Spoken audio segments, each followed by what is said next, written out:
And when it ended, it was a fulfillment of that promise, because at Ghadir Khum, our prophet, what did he say? He said, Man kunto mawla fahaza aliyun mawla. Allahumma salli ala Muhammad wa Muhammad. So that was at the fulfillment of his mission when he said, of whosoever I am the mawla, this Ali is the mawla. Salawat. Allahumma salli ala Muhammad wa ali. And the Prophet kept his promise, because there's so many hadiths by the Prophet where the Prophet showed people what the position of our Mawla Ali is. There's so many hadiths. For example, Ana Madinatul Ilm wa Aliyun Babuha. I am the city of knowledge and Ali is its gate. Seeing the face of Ali is worship. Talking about Ali is worship. So what we are doing right now is worship, because we are talking about our Mawla Ali. Masalila Muhammad Wali Muhammad. And then Ali is with truth, truth is with Ali. Ali is with the Quran, and Quran is with Ali. There's so many hadiths by the Prophet. And our Mawla, did he keep his promise? Of course he did. We can see that right from the initial days of Islam, when the Prophet would go in the streets of Mecca and people would throw rocks at him, the person who was protecting him all along was our Mawla Ali, even though he was just a little boy at that time. And then as he grew older, as he grew up, we can see that at every battle that was fought in the defense of Islam, our Mawla was right there. And I would say that no battle would be won if it was not for our Mawla. So starting with the Battle of Uhud, when everybody ran away from the battlefield, and it was just our Mawla who was defending the Prophet. And there was a cry that was raised from the heaven. There is no brave youth as Ali, and there's no sword like the Zulfiqar Salwat. Allahumma salli ala Muhammad wa ali Muhammad.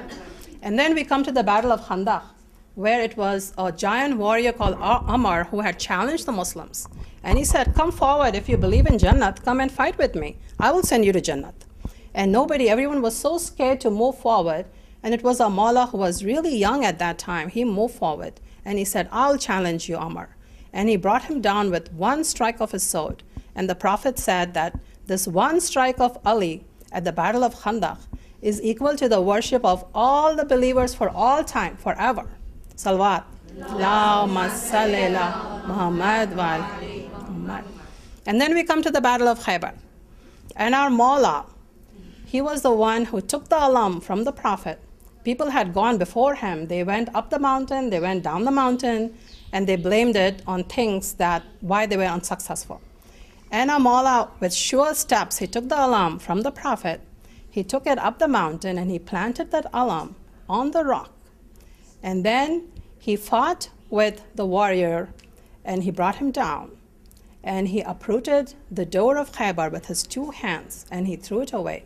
And that's how the Muslims won that Battle of Khaybar. Salawat. Allahumma salli ala Muhammad wa ali. पत्थर पे अलम दीन का गाड़ा किसने, मरहब से खबी तन को पछाड़ा किसने, असहाबे नबी यूं तो सभी हाजिर थे, बोलो दरे खैबर को उखाड़ा किसने. Allahumma salli ala Muhammad wa ali Muhammad.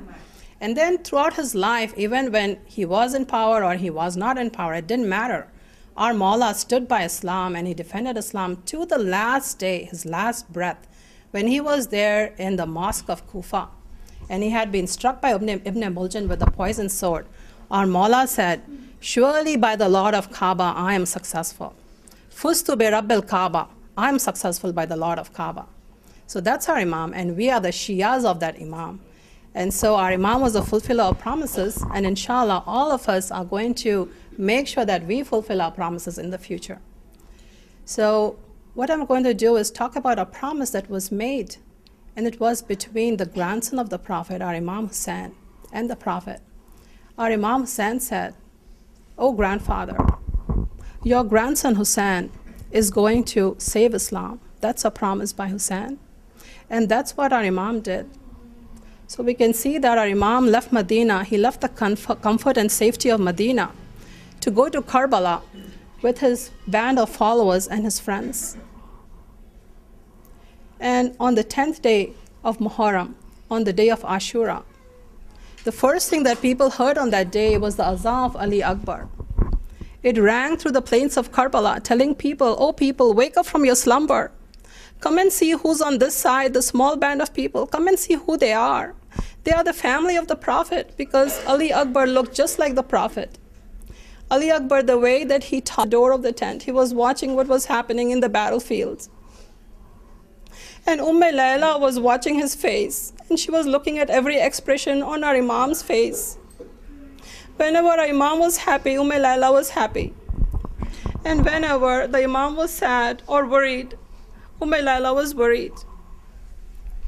And then our Imam, at one point, he turned towards Layla and he said, Layla, pray for your Ali Akbar, because there is a very brutal soldier who's fighting with him. And Layla raised her hands towards the heavens and she said, Oh Allah, bring back my Ali Akbar to me, oh Allah, I want to see him one last time. Oh Allah, you made Hazrat Yaqub unite with Hazrat Yusuf. Bring my Yusuf back to me. And her prayer was answered. And Ali Akbar came back to the tent. He came up to the Imam and he said, Oh Father, the thirst is killing me, oh Father. I cannot bear this thirst anymore. Oh Father, I wish there was a drop of water for me. And Imam Hussain said, Ali Akbar, my beloved Ali Akbar, we shall meet at Hawz-e Kausar, Ali Akbar, and there you'll get your cup to drink from. Ali Akbar embraced his father and his mother, and he went back to the battlefields. He fought very bravely. But Umar ibn Saad, the cursed Umar ibn Saad, he raised a cry and he said, Oh people, haven't you learned a lesson yet? Do you know that these are from the family of the Prophet? These are the Bani Hashim. They are the ones who are very brave and very chivalrous. You cannot fight with them one-on-one. Surround Ali Akbar from all sides. And so Ali Akbar was surrounded from all sides. And the arrows and the swords were raining down on him. He was wounded from head to toe, he was wounded. And then an arrow came flying and it found its mark inside his chest. It lodged itself in the chest of Ali Akbar. And Ali Akbar could not stay on the horse any longer. He raised a cry saying, Ya batahu adrikni, Ya batahu adrikni, oh Father, come to my help, oh Father. And he came down from the horse on the burning sand of Karbala.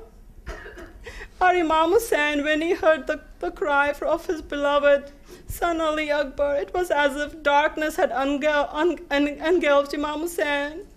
It was as if he could not see anymore. He came running towards the battlefield saying, Ali Akbar, where are you, Ali Akbar? Ali Akbar, talk to me again, Ali Akbar. I want to find out where you are. I cannot see anymore, Ali Akbar. Finally, our Imam found the body of Ali Akbar. Ali Akbar had his hand on his chest as if he was hiding something. Our Imam bent closer and he said, Ali Akbar, what are you hiding, Ali Akbar? Let me see. And when he saw the arrow lodged in the chest, Ali Akbar said, Oh Father, pull this arrow out, it hurts me. Our Imam turns towards Najaf and he said, Oh Father, you uprooted the door of Khaybar. Come and see your son now. He's going to uproot this arrow from Ali Akbar's chest. Our Imam took the arrow out, but along with the arrow came a lot of blood. Ali Akbar was losing his consciousness really fast. Ali Akbar, our Imam, saw that he was smiling and he was crying at the same time. Our Imam said, Ali Akbar, why do you cry and smile at the same time, Ali Akbar? And Ali Akbar said, Oh Father, I see my grandmother. I see Bibi Fatima Zahra. She has come here to get me. And I see my grandfather. I see Ali, my grandfather. He is here as well. And the Prophet. I'm happy for that. But my father, I'm